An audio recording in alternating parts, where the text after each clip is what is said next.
The first reading is from the book of Jonah. After Jonah's short sermon, the Ninevites all repented, and God decided to spare the city. Jonah objected to this and became even more angry when God ordered a worm to destroy a plant that was providing shade. The book ends with a question that challenges any who are not ready to forgive. God says to Jonah, "You are all worked up about a bush, but shouldn't I be concerned about 120,000 Ninevites?" Now, the book of Jonah, starting with chapter 3, verse 10. When God saw what the people of Nineveh did, how they had turned from their evil ways, God changed his mind about the calamity that he had said he would bring upon them, and he did not do it.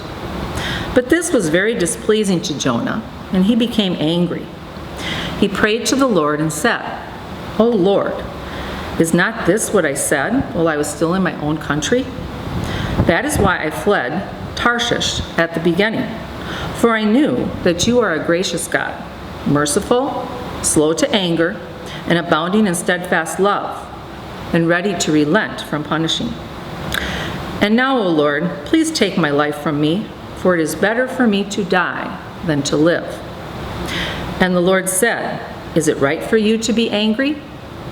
Then Jonah went out of the city and sat down east of the city and made a booth for himself there. He sat under it in the shade, waiting to see what would become of the city. The Lord God appointed a bush and made it come up over Jonah to give shade over his head, to save him from his discomfort. So Jonah was very happy about the bush. But when dawn came up the next day, God appointed a worm that attacked the bush so that it withered.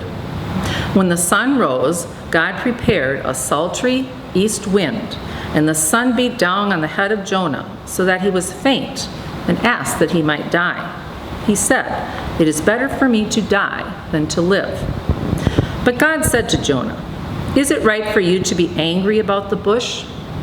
And Jonah said, "Yes, angry enough to die." Then the Lord said, "You are concerned about the bush for which you did not labor and which you did not grow. It came into being in a night and perished in a night.